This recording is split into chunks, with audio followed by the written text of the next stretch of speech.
হরে কৃষ্ণ। সুধী ভক্তবৃন্দ, আজকে আমরা শ্রীমতী রাধারানীর লীলা কথা আমরা শ্রবণ করব। অর্থাৎ আমরা ইতিমধ্যে তৃতীয় পর্ব পর্যন্ত আমরা শ্রবণ করেছি। শ্রীমতী রাধারানী গোলকধামে তিনি কীভাবে আবির্ভূত হলেন, গোলক থেকে তিনি কীভাবে ভূলোকে আসলেন এবং শ্রীমতী রাধারানীর তার জন্মবৃত্তান্ত, অন্যান্য বিষয়, তার গুণের বর্ণনা আজকে আমরা শ্রবণ করব। শ্রীমতী রাধারানীর বাল্যলীলা, অর্থাৎ এখানে বলা হচ্ছে যে শ্রীমতী রাধারানীর কৃপা ছাড়া কোনো কিছুই সম্ভব হয় না, আর মহাপ্রভুর কৃপার মাধ্যমেই আমরা একটি শ্রবণ করতে পারি, তাই না? যদি গৌর না হইতো তবে কি হইতো, কেমনই ধরিতাম দে রাধার মহিমা প্রেম রসসীমা জগতে জানাতো কি। আর রাধা ভজনে যদি মতি নেই হেলা, কৃষ্ণ ভজন তব অকারণে গেলা। অর্থাৎ রাধারানীর কৃপা না হলে কৃষ্ণ ভজন সম্পূর্ণ অসম্পূর্ণ থেকে যায়, বা ভগবানের কৃপা পেতে গেলে অবশ্যই রাধারানীকে আমাদের খুশি করা আছে। আমরা যে খুশি করতে পারি তাহলে আমাদের ভগবানের কৃষ্ণ প্রেম আমরা লাভ করতে পারি। তার সঙ্গে আমরা এখন জেনে নিই শ্রীমতী রাধারানীর বাল্যলীলা। তো শ্রীমতী রাধারানী যে তিনি কিভাবে তিনি আসলেন আমরা শ্রবণ করেছিলাম। তিনি বিশ্বভনের রাজা, সেখানে রাধারানীর যে লীলামহিমা গ্রন্থ রয়েছে সেখানে কয়েকটি পর্ব দিয়েছেন শ্রীমতী রাধারানীর লীলা কথা, তিনি কিভাবে আবির্ভূত হলেন। একদিকে হচ্ছে শ্রীমতী রাধারানীর অর্থাৎ কীর্তিদা সুন্দরী বিশ্বভনের রাজা, তারা একটা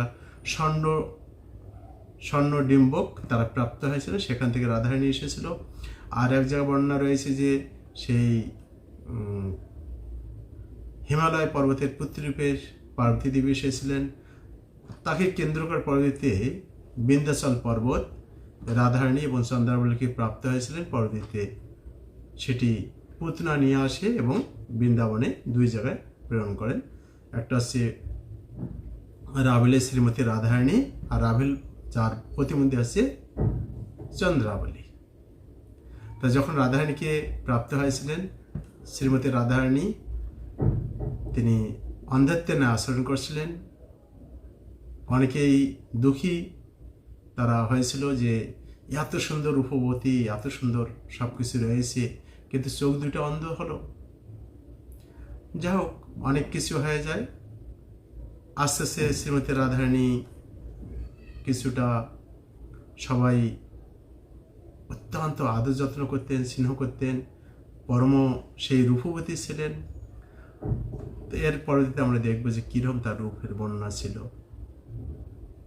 তো সেখানে ঘটনা প্রসঙ্গে একদিন নারদমণি তিনি গেলেন, তিনি গিয়ে গোলকধামে গিয়ে দেখছেন যে শ্রীমতী রাধারানী অর্থাৎ বৃন্দাবনে যে বৃন্দাবনের পরিবেশ সেটি চেঞ্জ হয়ে গেছে। এটি কোথায়? গোলকধামে। তা যখন তিনি গিয়েছেন সেখানে চেঞ্জ হয়ে গেছে, তো কি করা যাবে? তিনি ভাবলেন যে নিশ্চয় ভগবান কৃষ্ণ তিনি এখান থেকে অন্য কোথাও গিয়েছেন, ভূলোকে গিয়েছেন। তো ভূলোকে তিনি লীলা করতে আসবেন। আর ঘটা প্রসঙ্গে যখন ভগবান কি করেন, তার স্বপার্শ্বদেশীয় ধর্ম সভাবতারী সমস্ত পার্শ্বদের নিয়ে আসে। তো সেখানে শ্রীমতী রাধারানী প্রথমে তিনি আসতে চাননি। পরে দিয়ে তিনি বলেন যে ঠিক আছে, সেখানে যদি আমি যাই সাধারণ মানুষের মুখ দেখতে হবে, অনেক অনেক কিছু হয়ে যাবে। তো ভগবান কথা দিলেন যে ঠিক আছে, আমি প্রথম যাকে দর্শন করবো তোমাকে যেন আমি দর্শন করতে পারি, প্রতিশ্রুতি ছিল। তো নারদমণি সেখানে এসে মর্তে আসলেন। মর্তে এসে বৃন্দাবনে এসে তিনি নন্দ ভবনে গিয়ে কৃষ্ণকে দর্শন করলেন। সেই প্রভুকে দর্শন করে তিনি অত্যন্ত আনন্দিত হলেন। মা যশোদা, নন্দ বাবা নারদমণিকে দেখে প্রণাম নিবেদন করলেন, পূজা অর্চন করলেন এবং বিশেষ অভ্যর্থনা জ্ঞাপন করলেন। আর ভগবান কৃষ্ণের সেই রূপ দর্শন করে, রূপ মাধুরী দর্শন করে নারদমণি অত্যন্ত প্রসন্ন হলেন। তো তিনি ভাবলেন যে নিশ্চয় এর পাশাপাশি কোথাও শ্রীমতী রাধারানী রয়েছে, তার নিত্য সঙ্গিনী রয়েছে। এই জন্য তিনি কি করলেন, খোঁজা শুরু করলেন। অন্যান্য গোপীদের ঘরে, গোপিকাদের ঘরে গিয়ে জিজ্ঞাসা করছেন তোমার বাচ্চা আছে কিনা, হয়েছে কিনা, অন্যান্য আদার্স। তো ঘুরতে ঘুরতে এসে গেলেন সেই বর্ষনাতে বিশ্বভানু রাজার বাড়িতে। বিশ্বভানু রাজার বাড়িতে এসে তাকে জিজ্ঞাসা যে আপনার কোনো সন্তান আছে কিনা। তো নারদমণিকে দেখে তো প্রথমেই তিনি অবাক হয়ে গেছেন, নারদমণি এসেছে, তাকে পূজা অর্চনা করলেন, প্রণাম নিবেদন করলেন, অভ্যর্থনা জ্ঞাপন করলেন। পরে দিয়ে তিনি বললেন, হ্যাঁ ঠিক আছে, আমার একটি সন্তান আছে। তিনি তার পুত্রকে নিয়ে আসলেন। নারদমণি দেখে অবাক হয়ে গেছে, অত্যন্ত সুন্দর। হ্যাঁ, সেই বালক বিশ্বভানুকে বললেন যে এই বালক কৃষ্ণ বলরামের নিত্য সঙ্গী হবে। হ্যাঁ, তার সহিত সে খেলাধুলা করবে। অত্যন্ত ভাগ্যবান আপনি রয়েছে। পরে দিয়ে জিজ্ঞাসা করলেন আর কোনো সন্তান আছে কিনা। তিনি চলে যাচ্ছেন, উঠে যাচ্ছেন। বিষ্ণু রাজা বলছে, না না প্রভু, আরেকটু অপেক্ষা করুন হে ঠাকুর মণিবর। হ্যাঁ, আমার একটি কন্যা সন্তান আছে। কিন্তু কন্যা সন্তান হলো কি হবে, সে জন্মান্ধ। তো তাকে তিনি নিয়ে আসলেন। নিয়ে এসে নারদমণি যখনই দর্শন করছেন অত্যন্ত আনন্দিত হয়ে গেছেন যে সেই হচ্ছে ব্রজেশ্বরী শ্রীমতী রাধারানী। তার এখানে সৌন্দর্য বর্ণনা দিয়েছে। স্বর্গের দেবদেবী কি সেই উর্বশী, হ্যাঁ, যত কিছু রয়েছে, এবং কি লক্ষ্মী সরস্বতী, তাদের যে সৌন্দর্য শ্রীমতী রাধারানীর সৌন্দর্য থেকে অনেক গুণ নির্ম। রাধারানীর সৌন্দর্যের তুলনা কোনো কিছুর সঙ্গে তুলনা করা হয় না, তুলনায় হয় না, এত সৌন্দর্য রূপীভূত। এই জন্য শ্রীমতী রাধারানীকে দর্শন করে তার প্রার্থনা শুরু করলেন, প্রণাম নিবেদন করলেন, এবং তিনি কি করলেন, কৃষ্ণ ভগবানের বৃন্দাবনের সেই কাহিনী অর্থাৎ কৃষ্ণের গুণকীর্তন করা শুরু করলেন। শ্রীমতী রাধারানী কর্ণ দিয়ে শ্রবণ করছেন, শুনে আর নিজেকে ধরে রাখতে পারলেন না। তিনি সেখানে একটি তার কিশোরী বয়স, সেখানে রূপ ধারণ করলেন, এবং সঙ্গে সঙ্গে তার সমস্ত পার্শ্বদ অর্থাৎ অন্যান্য সখীরা আসলো। শ্রীমতী রাধারানী আবির্ভাব হওয়ার সাথে সাথেই তার যে অষ্টসখী রয়েছে, অষ্টসখীর উপর আমাদের ক্লাস দেওয়া রয়েছে, ডিসক্রিপশন বক্সে সেখানে লিঙ্ক দেওয়া রয়েছে, শুনবেন। তার সঙ্গে সমস্ত কাহিনী সেখানে বর্ণনা রয়েছে। তো অষ্টসখীরা আসলেন, সবাই লীলা পরিবৃত হয়ে আছেন। শ্রীমতী রাধারানীর তারা করছেন, সেবা যত্ন করছেন। তো এটি দর্শন করে নারদমণি অত্যন্ত বিহ্বল হয়ে পড়লেন এবং স্তুতি করছেন। এক সময় কি হলো, হঠাৎ তারা অন্তর্হিত হয়ে গেলেন। নারদমণি বিহ্বলিত হয়ে তিনি পড়ে গেলেন। পরবর্তী যখন তার চেতনা বাহ্যজ্ঞান ফিরে আসলো, রাধারানী কি করলেন, সেই আবার পুনরায় ছোট শিশু রূপ তিনি ধারণ করলেন। নারদমণি বিশ্বভানু রাজাকে অত্যন্ত তার প্রতি কৃতজ্ঞতা প্রকাশ করলেন এবং অত্যন্ত বললেন যে আপনার এই কন্যা তিনি কোনো সাধারণ নন, তিনি স্বয়ং রাধারানী ব্রজেশ্বরী, তোমার জীবন ধন্য। হ্যাঁ, তো অনেক কিছু স্তবস্তুতি করে তিনি তারপর সেখান থেকে রাধারানী বিশ্বভানু রাজা তিনি কুলে দাঁত তুললেন এবং নারদমণি সেখান থেকে প্রস্থান করলেন। তো তারপরে যদি কি হলো, সেখান থেকে আমরা দেখতে পাই, তো তিনি তো জন্মান্ধ ছিলেন। তো এই কথা সব দিকে ছড়িয়ে গেল যে বিশ্বভানু রাজার কন্যা হয়েছে। নন্দ মহারাজকে, যশোদা মাকে আমন্ত্রণ করলেন, তারা এসেছিলেন। তো কৃষ্ণ কানাইকে কোলে নিয়ে এসেছিলেন। দুটা কাহিনী রয়েছে, দুই যা বর্ণনা। একটি হচ্ছে বিশ্বভানু রাজা যখন তার ঘরে অর্থাৎ নন্দ মহারাজকে বন্ধুত্ব সুলভ তারা ব্যবহার করতেন। তো যখন তিনি এসেছেন, তো সবাই বলছে যে এত সুন্দর রূপবতী কন্যা, কিন্তু তার চোখ দুটা বন্ধ, বন্ধ হয়ে গেল। তো অনেকে বিভিন্ন রকম বিলাপ করছে। তো সেখানে পালঙ্কের মধ্যে রাধারানীকে শুয়ে রেখেছে। মা যশোদা কানাইকে নিয়ে এসেছেন। কানাইয়া কি করলেন, মায়ের কোল থেকে তিনি নিচে নেমে হামাগুড়ি দিয়ে যেখানে রাধারানী শুয়েছিলেন সেই জায়গায় গেলেন। তো বাচ্চারা কি হয়, স্বাভাবিকভাবে ছোট বাচ্চা এক বাচ্চা আর এক বাচ্চাকে দেখলে প্রথমে তাকে স্পর্শ করার চেষ্টা করে। তো যে দোলনায় রাধারানীকে শুইয়ে রেখেছিলেন সেই দোলনায় গেলেন, গিয়ে কৃষ্ণ গিয়ে তাকে স্পর্শ করলেন, তার নয়নে স্পর্শ করলেন। আর যখনই প্রভুর প্রথম দর্শন পেয়েছে, প্রভু এসেছে, সেই কথা দিয়েছিল, প্রথম আমি তোমাকে দর্শন করব। তো তখন রাধারানী চক্ষু উন্মিলিত হলো, ভগবান কৃষ্ণ প্রথম দর্শন করলো। আর যখন এই চোখ, রাধারানী যে চোখ খুলেছে, এই কথা বিষবর্ণ রাজা কীর্তিদার সন্ধে যখন জানতে পারলো, সব দিকে একদম আস্তে ছড়িয়ে গেল, যে আজকে রাধারানী চক্ষু উন্মিলিত হয়েছে।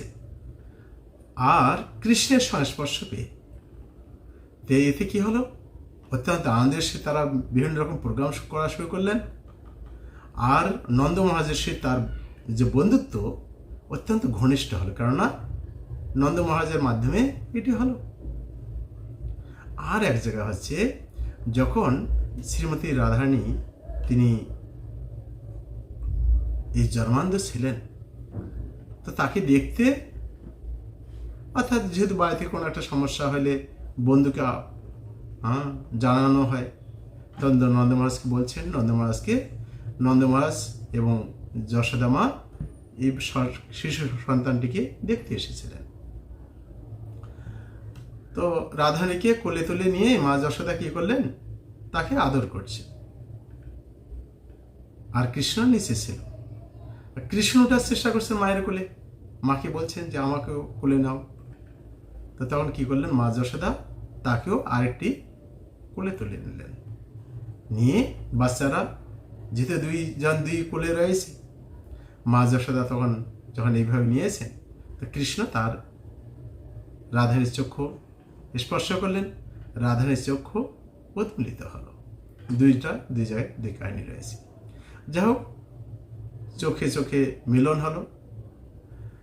এর পরবর্তীতে আমরা দেখতে পাই যে যখন রাধারানী আস্তে আস্তে বড় হতে শুরু করলো, তার সখীদের সাথে খেলাধুলা করছে। তো সেখানে এক সময় তারা কি করে, বাচ্চারা সাধারণত রান্না করা, এগুলো খেলে, সাধারণত সবজি করবে, রান্না করবে, বালু দিয়ে তৈরি করে। তো এরকম যখন খেলছে, তো এক সময় দুর্বাসামণি সেখানে এসে উপস্থিত হয়ে গেছে। দুর্বাসামণি, আপনারা বুঝতে পারছেন দুর্বাসামণি কি রকম তার চরিত্র ছিল, কত তিনি উগ্র ছিলেন। তো সব অন্যান্য গোপিকারা সখীরা চলে গেছে, রাধারানী সেখানে ছিলেন। রাধারানীকে দেখে বলছে, বাছা তুমি আমার জন্য কিছু রান্না করেছো নিশ্চয়, তো তুমি আমাকে কিছু পরমান্ন দাও, আমি কিছু সেবা নেব। রাধারানী তাৎক্ষণিকভাবে ছুটে গেছে মায়ের কাছে গিয়ে তিনি পায়েসের যেগুলো সরঞ্জাম, রাইস কিংবা দুধ, চিনি, তেজপাতা, কর্পূর যেগুলো দরকার সেগুলো নিয়ে এসেছে, নিয়ে এসে রান্না করে দুর্বাসামণিকে দিয়েছে। দুর্বাসামণি পেয়ে এতই পরিতৃপ্ত হয়েছেন যে এটা কোনো সাধারণ ব্যক্তির নয়, হাতের নয়, স্বয়ং লক্ষ্মী দেবী সাক্ষাৎ রাধারানীর রান্না। তার স্তুতি করলেন, প্রার্থনা করলেন এবং রাধারানীকে মানসিক প্রণাম করে তাকে আশীর্বাদ প্রদান করলেন যে হে বাসা, তুমি যেহেতু এরম করছো, তোমার আজ থেকে তুমি যা রান্না করবে সবকিছুই অত্যন্ত সুস্বাদু হবে এবং তোমার হাতে রান্না যে গ্রহণ করবে তার আয়ু, বল, রূপ এবং খ্যাতি সমস্ত তার দিন দিন বর্ধিত হবে। এই জন্য পরদিন কি করলেন, মা যশোদা যখন জানতে পারলেন রাধারানীকে এই আশীর্বাদ দিয়েছে দুর্বাসামণি, তখন বিষবর্ণ রাজাকে বলছেন যে তোমার মেয়ে পুত্রীকে আমার গৃহে একটু পাঠিয়ে দাও, আমার কৃষ্ণের জন্য সে রান্না করবে। এতে কি হলো, এই আশীর্বাদ তিনি রাধারানী যথাযথ ব্যবহার করেছিলেন। এই বর্ষাতে প্রতিদিন তিনি নন্দালয়ে যেতেন, রাধারানীর কৃষ্ণকে রান্না করে তাকে প্রসাদ দেবেন। তো রান্না করে রাধারানী প্রতিদিন একটা পদ প্রতিদিন হতো না, প্রতিদিন নতুন নতুন আইটেম হতো, পদ হতো। শ্রীমতী রাধারানী এতই পারদর্শী ছিলেন। যাই হোক, শ্রীমতী রাধারানীর কৃপা অর্থাৎ রাধারানীর যে এই আশীর্বাদ দিয়েছিলেন, এই জন্য পরবর্তীতে কৃষ্ণের সীতার মিলন হওয়ার একটা সুযোগ লাভ হলো। তো এরপরে আমরা দেখতে পাই যে কিভাবে যখন 7 মাস হলো শ্রীমতী রাধারানী, তখন অন্নপ্রাশন হবে। তো অন্নপ্রাশনের জন্য আস্তে আস্তে সবাইকে আমন্ত্রণ করা হয়েছে। সমস্ত গোপিকারা সবাই এসেছে, অনুষ্ঠান চলছে, ওইদিকে রান্না হচ্ছে, আর এদিকে মা যশোদা কৃষ্ণকে নিয়ে এসেছে। শ্রীমতী রাধারানী দুইজনে এক জায়গায় খেলাধুলা করছে। কৃষ্ণকে কিছু খেতে দিয়েছে অন্ন।